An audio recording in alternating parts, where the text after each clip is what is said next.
So, good evening and welcome. My name is Meredith Madden, and I'm a visiting assistant professor in the Education Studies program. And every day when I park over in the parking lot and I walk into KJ, a lot of different thoughts go through my head.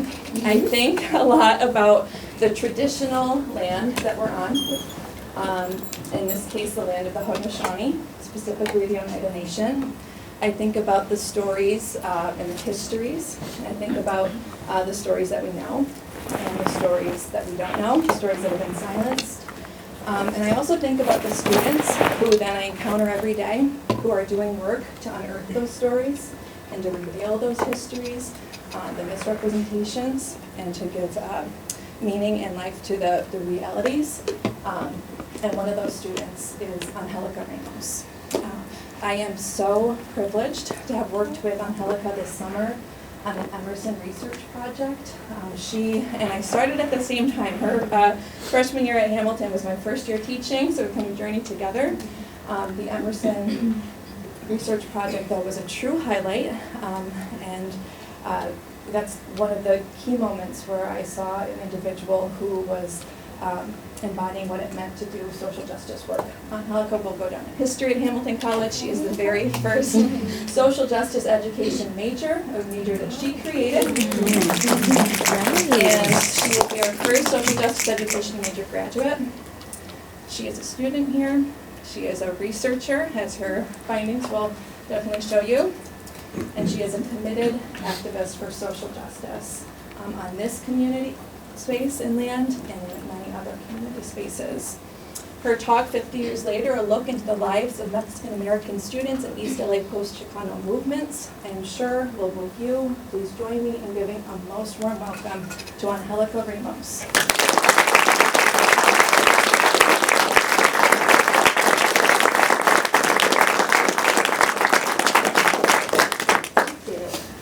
So Professor Madden kind of mentioned, in honor of Indigenous Peoples Day, I do want to give a space to acknowledge the traditional land of the Oneida people that we are currently standing on. And so just to remember that and be aware of that every day, and to make your peers and the rest of this campus aware of that, because that is very important in talking about misrepresented histories and untold stories that are occurring in the past and in the present and the future. Cool. So like Professor Madden said, my name is Angelica Ramos. I conducted research this summer. This is the title of my presentation. And so, yeah, I can read off the title, 50 Years Later, a look into the lives of Mexican American students in East LA Post-Chicano movement. And so, before I really begin, I want to thank the Emerson Foundation for funding this research. I also want to thank Professor Madden for advising me throughout this whole process and helping me realize that I have a passion for this type of work, and that this is something I want to do in the future. And then finally, I want to thank my participants who are in this study. They are my friends, my peers, my community members. This project is as much theirs as it is mine, and I want to dedicate this whole project to them. So just to give you a brief history, the East LA Walkouts happened in March of 1968. They were organized by and for Mexican and Mexican American students in protest of educational inequalities that they saw within their schools. This happened in LAUSD, the Los Angeles Unified School District. The 5 high schools that were involved were Garfield, Roosevelt, Wilson, Lincoln, and Belmont. And while I want to go into detail about what this movement was and how it's tied to the larger Chicano movement, for the sake of time, I'll kind of just go over some demands that came from these Mexican and Mexican American students. The first, which involved a bilingual and bicultural education. These students wanted to be allowed to speak Spanish in and out of their classrooms without facing any physical punishment. They wanted a new curriculum and textbooks about Latinx history in which they were learning about their culture and their people, because their education mainly consisted of learning about white history and things that did not pertain to their cultural identities. In addition, they wanted more representation among teachers and staff. So they were tired of seeing white teachers at the forefront in these classrooms. They wanted more role models who looked like them, who were teaching them not only about what's going on in the world, but also about what's going on within their own communities. They wanted more college-going opportunities. The type of education they were receiving at the time prepared them for blue-collar jobs that involved working in factories or in fields. However, these students wanted the opportunity to go to college and understand that they are more than capable of succeeding in these spaces. And finally, they wanted a review board to keep teachers accountable. A lot of teachers at this time were blatantly racist and discriminatory toward these students, and these students wanted these teachers to be fired, to be reevaluated, retrained, and at certain times just kept out of the classroom as a whole because they were detrimental to a student's personal and academic success. And so these are just things to keep in mind. Overall, the East LA Walkouts was a student movement that got a lot of media attention at the time, and even though a lot of people don't know about them nowadays, I do want my project to be a reminder of what happened in the past and recognize the efforts that were made by these students 50 years ago. It also set the groundwork for activism in the southwest of the United States during the time of the Vietnam War protests and the Chicano movement as a whole. So just things to keep in mind as I move along. So why did I choose this project? Well, first, it is in my hometown of East LA and Boyle Heights. If I wasn't living in Mexico, I was living here, and I know the people, the culture, and the community really well like the back of my hand. And because of that, I felt the most comfortable going into this community and disrupting space. I also am an activist scholar, so I understand that my educational privilege, just being here at Hamilton, is a reason why I should use this privilege to make a positive impact in my community. Sometimes my education is a barrier between me and my people, and it's because of that that I want to kind of flip that narrative and make it so that I'm really working for them and not just to serve some purpose in getting a diploma. So my research overall aims to explore the lived experiences of post-high school students of Mexican descent at Garfield and Roosevelt. These are two of the 5 high schools that I mentioned participated in the walkouts. And then questions that aren't really in the form of questions, but things that I looked at were analyzing factors that kept students invested and disinterested in school, exploring the dynamics of student-teacher relationships in relation to a teacher's ethnic identity, and finally the quality and quantity of resources and opportunities for college prep. And in doing background research for my project before I even went in and collected data, I found a lot of scholarship on the benefits of a bilingual education, how a teacher's ethnic identity affects student-teacher relationships, and lastly, what factors keep students invested and disinterested in school. However, I did find a gap in the scholarship that failed to incorporate student voices when discussing new directions for educational policy, and that's really what drove the approach I chose for my research. I made a qualitative study where I conducted one-on-one in-depth interviews that ranged between 30 and 45 minutes each. And I plan to use these interviews to really illuminate student voices and use their stories and experiences to drive what I was going to be discussing in my project. So in terms of recruitment method, I used a lot of personal networks. I'm a graduate of Garfield High School, so I really just reached out to students who went to high school with me, and then from there kind of use that snowballing method and like having them recommend people I should be reaching out to who I may not have thought of. And of course, this was entirely voluntary. I posted things on social media as well, and those who responded, who were more than willing to share their story with me, did so. And so my 13 interviews constituted my data, and these are a little bit about like my 13 participants. Of course, all of them are Mexican, but things I want to point out is that I had 1 undocumented participant, 10 were low income, 10 were first generation, and 12 are currently attending college. And college specifically, it varied from like community college, private, well actually I don't think I had a private attendee, but like public universities. And again, things to keep in mind as I move along and share the stories of these participants. And so overall, my 13 interviews constituted my data, which had 5 emerging themes. The first, lack of a Chicanx education. Second, lack of resources and opportunities. Third, the problems with authority figures, counselors, and teachers. Fourth, the power of a Latinx educator. And fifth, a teacher's devotion. And I'll be going through each of these themes as I go along. And so my first theme here is lack of a Chicanx education, which had 2 outcomes. The first that I called an unlearned community and cultural identity, in which students realized that their history wasn't really being taught in their classrooms. So when I asked each and every one of my participants what they knew about the East LA Walkouts, only 3 of them were able to confidently give me a very broad idea of what the walkouts were. And this isn't to blame them for not knowing their history. This is to highlight the fact that this history is being left out of the classrooms. And so something that my participant says, her name is Catalina, and she says, "I never was taught anything that came in regards to Mexican Americans. Like, we live in a Mexican American community. Like, how the hell are you not going to teach us that? We've been learning white history since like the day we were in diapers. Like, it's not fair." And so what her quote really highlights is this feeling that my participants had of an empty gap in their education, where they did not know who they were and where they were from, and they left high school with that empty knowledge. And this also hints at the problem of a culturally irrelevant curriculum, where students cannot engage or relate to the content that is being taught in class because of a cultural disconnect. And so this disconnect between school, the community, and the student's cultural identity in itself is a problem. However, this Catalina's quote here kind of like indicates the vital role that schools like Garfield and Roosevelt can play in connecting those three things. And a consequence of this culturally irrelevant curriculum is what my participants called forgotten student power, in which not knowing about the East LA walkouts led to them not realizing that there were so many oppressive forces going on around them. And so one of my participants, Vanessa, says, "I think if we knew we were once that powerful back then, students like us in high school, then like that could be pretty impactful too, you know? Like, we can all get up. There's more of us than them, you get me? And so I think it's valuable to teach our history, because history teaches us again."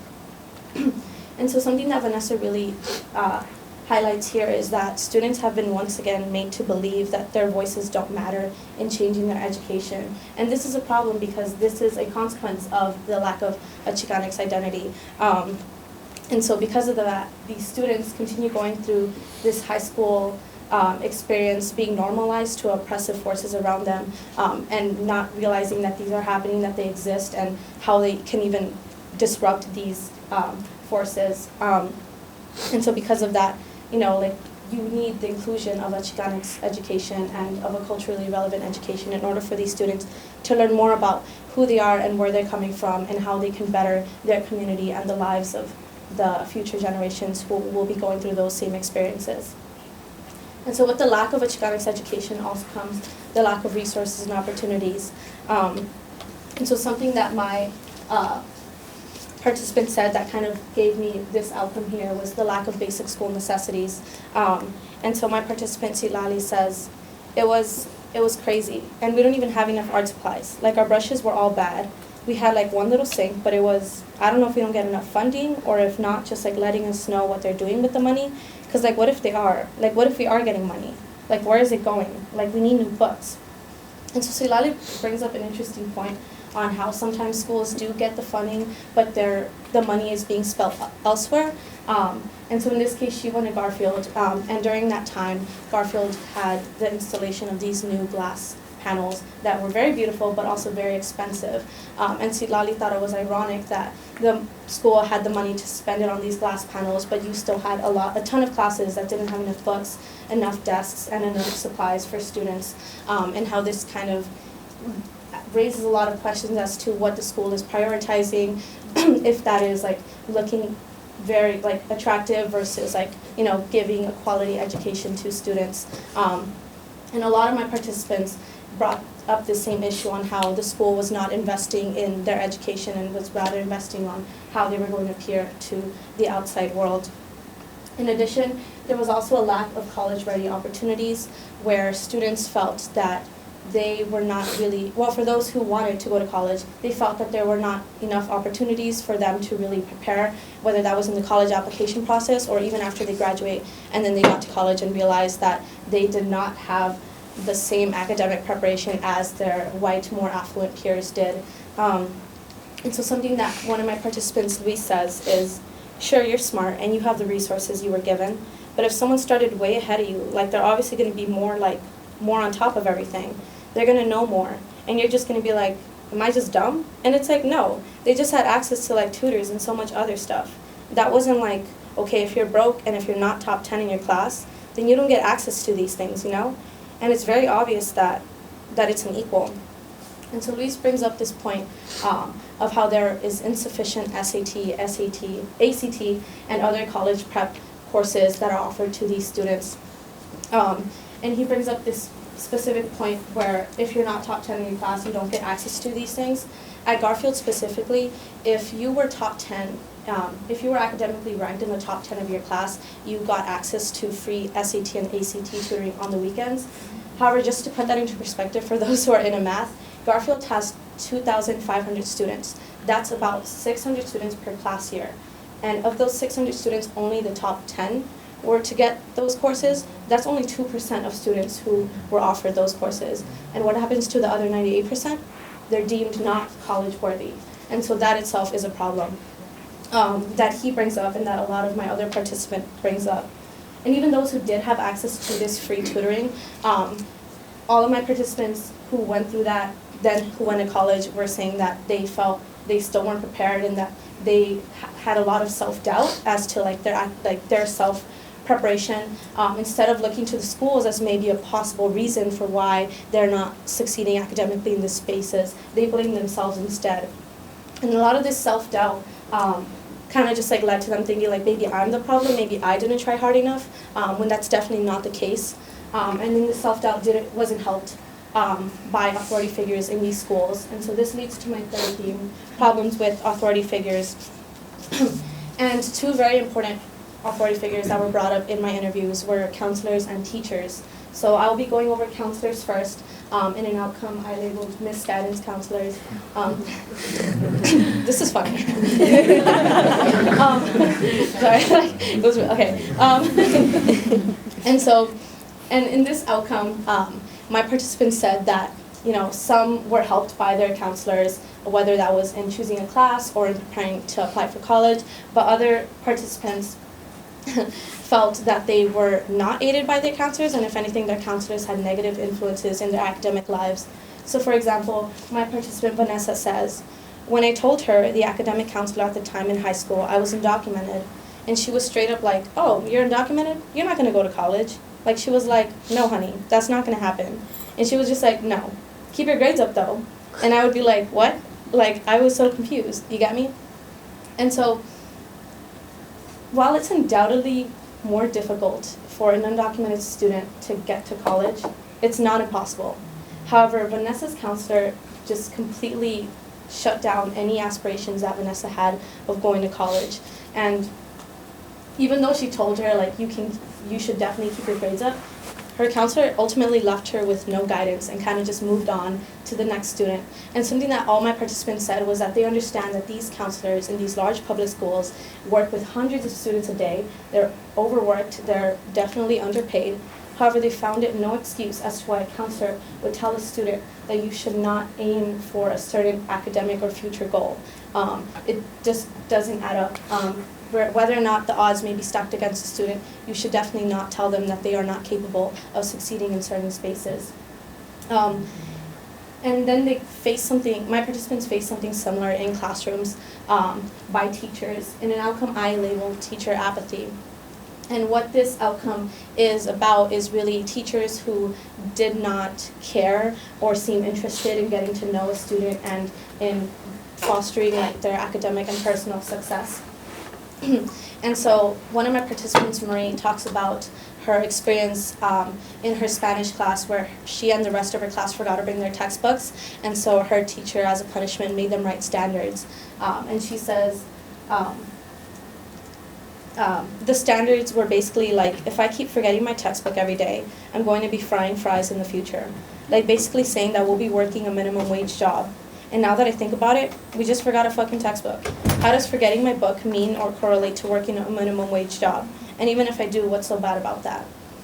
And so, something that I want to highlight here is that even though the idea of this standard kind of reflects the harsh truth that the world will be unjustly tougher on students of color, it also indicates the bias that Marie's teacher holds in what she believes the type of future marginalized youth are bound to live, which in itself is problematic. It also emphasizes this method of tough love that some teachers use to approach a classroom and use to dictate how they will behave towards students. So while Marie points out that frying fries in the future and working a minimum wage job is nothing to be ashamed of, and it's not, her teachers aim to make this type of future something to be frowned upon, ultimately ignores all the oppressive forces that keep marginalized youth in these jobs to begin with. And that's something that should definitely be pointed out, and that's a bias that teachers should be abandoning when going into these classrooms working with marginalized youth who face forces that are beyond our comprehension sometimes.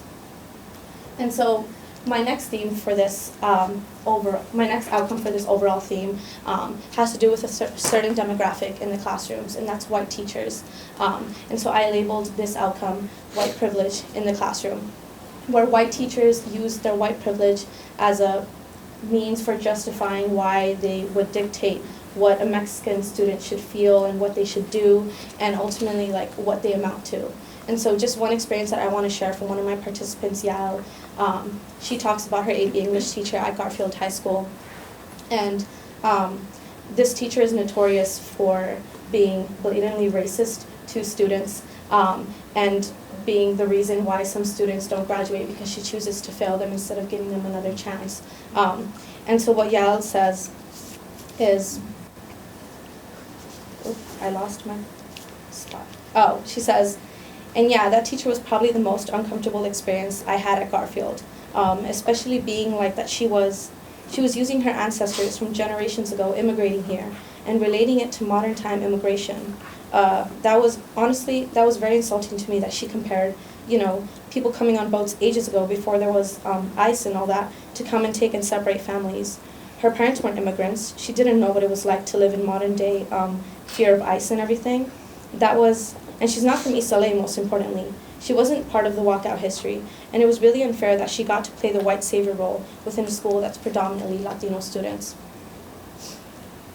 And so just to take a moment to kind of just process all of this, I was actually in this same classroom, and during this interview, Yael kind of broke down and started to cry.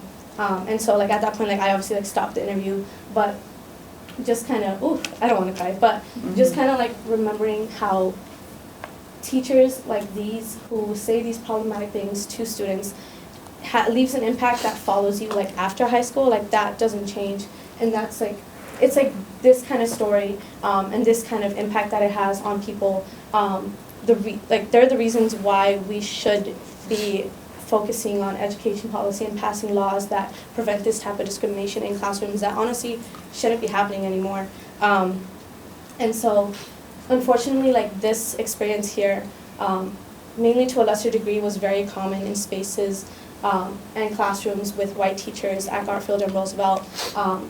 My data had a lot of stories like this, but I just chose this one in particular because of the relevancy that it still has to this day.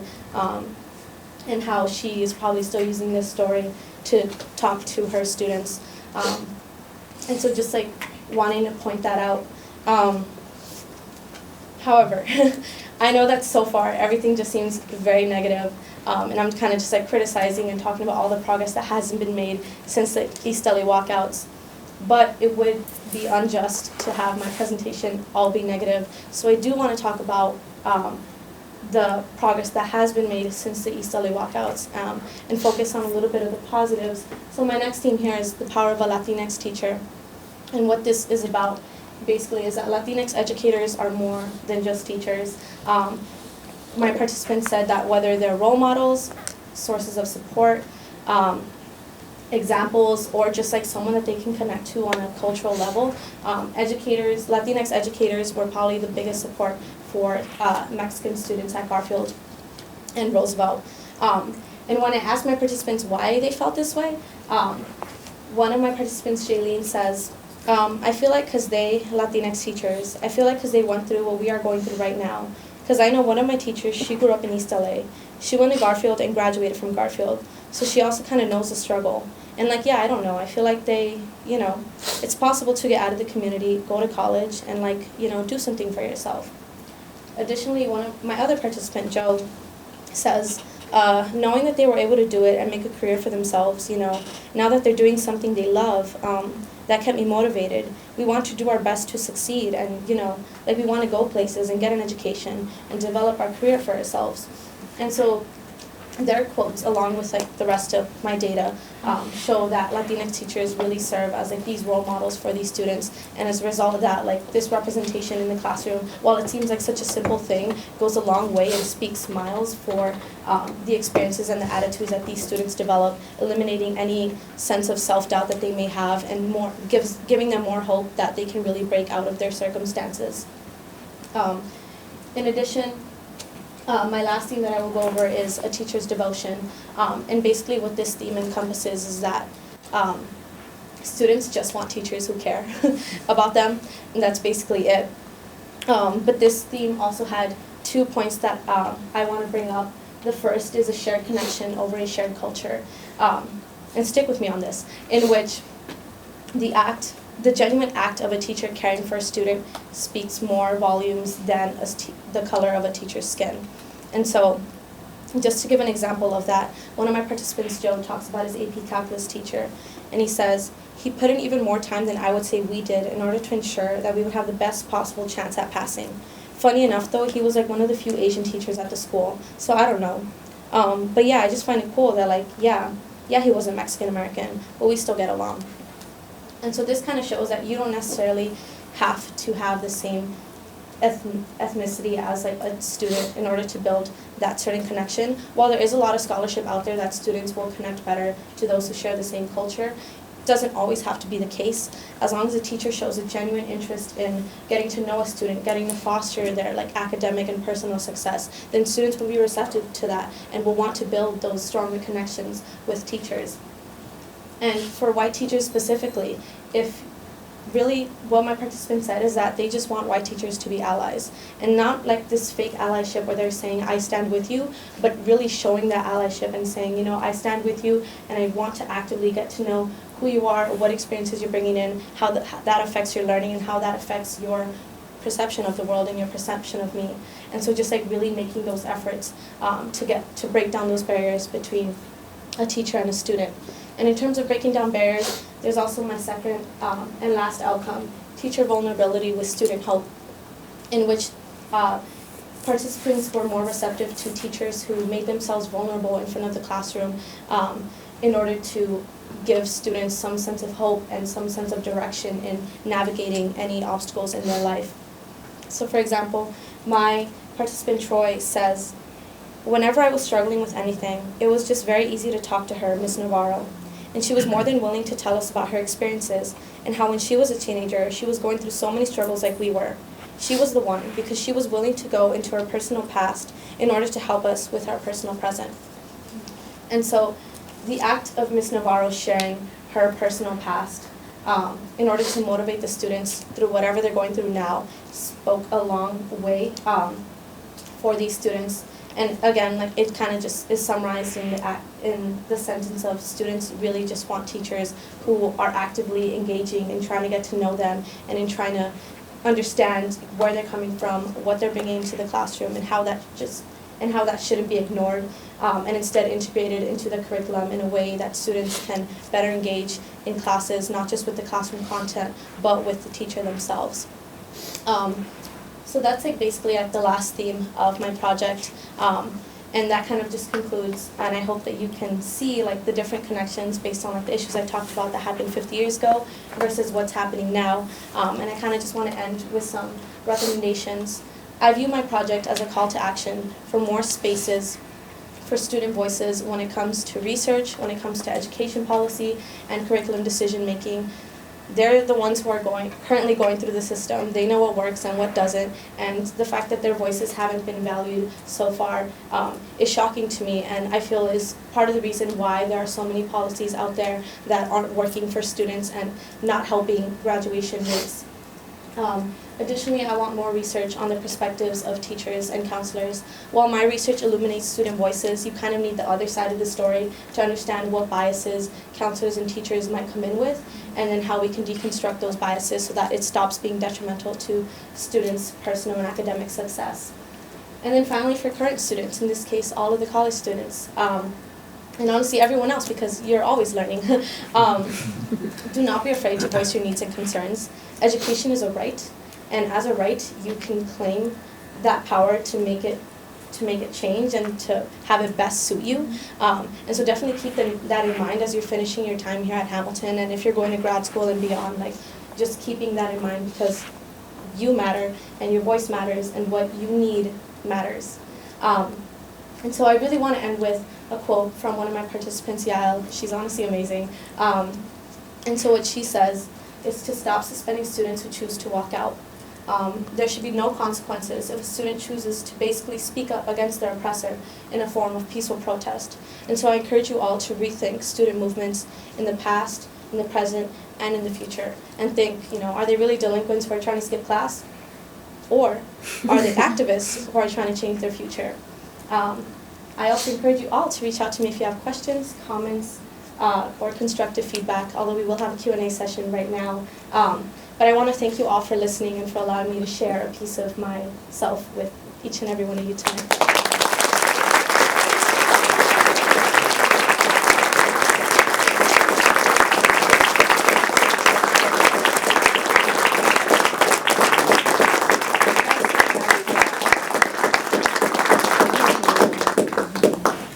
So I will take questions, comments. Thank you for coming.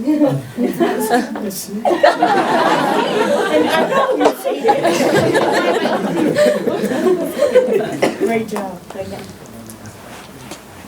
Hello. Can we just thank you again with a round of applause?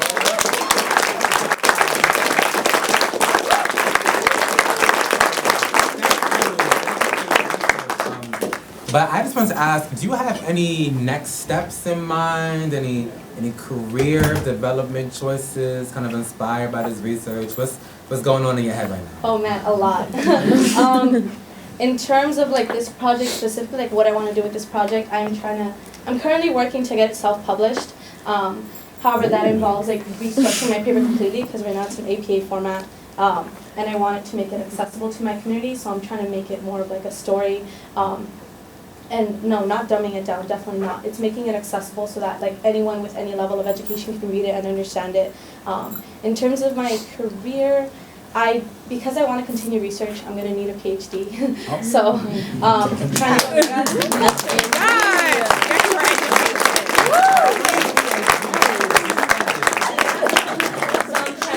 school, get that, and then continue doing research. And then hopefully eventually being in education policy so that I can use this data and just be like, this is what we need, this is what we need to do. Yeah. Thank you. Thank you. Any other? Might not be the best question, but I'm just curious, why do you add an X after Latin X? Latinx. That's to make it inclusive, so any gender, any person who identifies a certain way, like the X is that. So it's not like Latino, Latina. Oh, Latin and minorities, right? What? You mean Latin and minorities, other minorities? Latino? Wait, are you asking about the X or like Yeah, the X. Like, why do you add X after Latin? So like Latino, Latina is like what Latin, like people from Latin America are, and so the X just kind of like talks about like gender and how people who are gender non-conforming can be, because gender is not a binary, so it's like people who fall in any place. Like the X makes it so that anyone can be that. Yeah. Yeah. Awesome. I hope that explained that. Yeah. Okay, so having gone to Garfield, okay. I want to know your perspective on how the curriculum has changed. Like, did you see any increase in Latinx education, or has it kind of still been at the same level where it's not being included in the curriculum? Unfortunately, it's still the same, and that's mainly because like the Department of Education in California, has like very strict laws, and so even if teachers wanted to include this in their curriculum, like they also have to keep in mind like this, if whether or not they're following the standards of the state, and so like that's really hard to navigate. So unfortunately, like it's not the same, which is why like I feel like my project should also applies to like a state level, and like rethinking about the standards and like what textbooks you're assigning for certain courses. Other questions? So like regarding the lack of resources you mentioned in the schools, I'm kind of wondering like how that affects teaching and whether or not like the really devoted teachers that you mentioned. like, how do they cope with the lack of resources? And like, did you find like in your data that there were any teachers who sort of had to do things a different way in order to sort of make up for the fact that they didn't have enough resources in the classroom? Was that mentioned at all, or? Because my research didn't focus too much on the perspective of teachers and how they navigated their classrooms, not really. But I know one of my participants, Lali, who was talking about her art class, said that because they had limited brushes and art supplies, she had to kind of break the class in half. So even though it was an hour and a half block, she said the first 45 minutes will be half of the class, and then the other half can just like have like a free period, and then you switch halfway there so that everyone gets to use the brushes. Yeah, it was a really complicated system, but that's how it kind of worked. What is the most meaningful moment of your research, or of your research process? You like step back and you're like, wow, like, this is really I think it happened after each interview I conducted. Just because like I knew all of my participants. Wait, not all of them, but it was just like, I was shocked at how, I don't know, just like the impact of, I can't even put it into words. It's like having them tell their story to me, it's like, I experienced the same thing, and so like I'm like, okay, a part of it's like my story, but also just like seeing it from their perspective and like seeing what stood out to them and what has left such an impact on them was probably like the most meaningful experience, I would say, because I don't know, it was just like getting to know a piece of them, and then getting to know a different piece of my community, and how like the schools can be problematic and how they can't.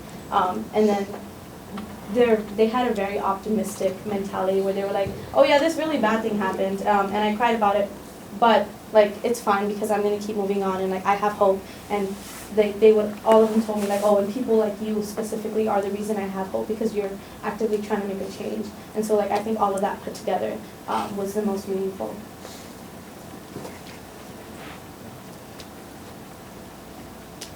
Got it? Okay, cool. Oh. Like, just kind of along that note, how do you feel like knowing your participants kind of helped your research? Because I mean, usually we think about being disconnected from the participants and not really knowing them and being objective, but like, do you feel there was any sort of benefit in knowing them intimately, like in how you conducted your research or like the results you got? Oh yeah, definitely. Because they knew me, they were a lot more open with me. They were just like, oh, I understand what you're doing, and I'm for what you're doing, and because of that, I'm just going to be completely honest and give you all the details I possibly can. So it definitely helped me a lot. Yeah. Oh. Yeah, I also had a question of like the recruitment method and how, I don't know if you went through like the administration and telling them like, hey, I have this project, or if you just contacted people you went to school with, / people that were currently there, and how, like, if there was any resistance, and like if you explained like what you were hoping to get out of it, and if like the school was like, nah, like we don't want nobody like, you know what I mean? Yeah. Like talking bad on the school, or if you like avoided the administration. Yeah, I definitely didn't go to the administration. I didn't want anyone to filter my participant pool, and so I thought, you know, I'm going to post this on social media, and anyone who actively wants to share their story can. And so because of that, like, all of my participants participated like completely voluntary. Like, I wasn't like, oh, you should definitely be a part of my research. It was like all because they wanted to. And I think because of that, like, I had such rich data, because they were just like, I have so much to say, and even if I don't have a lot to say, I'm still going to tell you like what I know. Yeah. Do you think because of like the lack of resources and all the other things that you discussed in your presentation, there's kind of like a railroad or pipeline to for students to like minimum wage jobs or you know, outcomes that aren't college? Yeah, definitely. I know that was like definitely a problem 50 years ago, where like I talked about like how they kind of were led into like blue collar jobs, and that's definitely still happening now. Even though a lot of my participants were currently attending college, I feel like my results were skewed in that way because I didn't have a lot of participants who were not currently attending college or who didn't go to college after high school, and that's actually like a good percentage of the people I went to high school with. And so that's definitely still happening today, even though LAUSD has had increased high school graduation rates over the years. The rate of college-going students is still extremely low. And so like that raises questions on like, oh, what does like a high school diploma from Garfield and Roosevelt really mean if like these students are just ending up in like the same jobs that they were 50 years ago? Which is also an idea I have for another research project. But Did the students at any point talk about their current experiences in college and whether or not there were similar challenges or more positive experiences? Yeah, so I definitely had a question in my interviews that talked about like whether or not you felt like high school prepared you for college. And like I know like the quote I shared by Luis like kind of like hints at that, where he felt that he was like dumb because he couldn't adjust academically the way like his other peers were. But I did not explore that, and that is also another idea I have for future research that built upon this project. So I'll get to you eventually. Yes. Hi. You talked about, collecting these stories from students is really powerful. Mhm. And one of the things in your next steps was talking with the teachers or counselors. Mhm. Do you have plans to share these stories with people who may not even know they possess these biases that have tremendous impact on students? Yeah, so I want to share this project with like Garfield and Roosevelt and like my community as a whole. And so I'm going to try, because like I'm at Hamilton, like during the times like they're in session, like it's kind of hard to align it so that I can really present directly to them. So like my process of like trying to self-publish this into a book, I plan like when I get there, which might be in a couple of months to a year, I plan on kind of like donating copies to the schools and just like making sure that, you know, everyone there, whether they're a principal, a counselor, a teacher, or a student, is like reading what my project was about.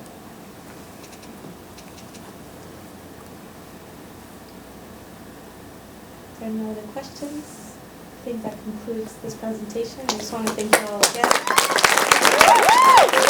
again.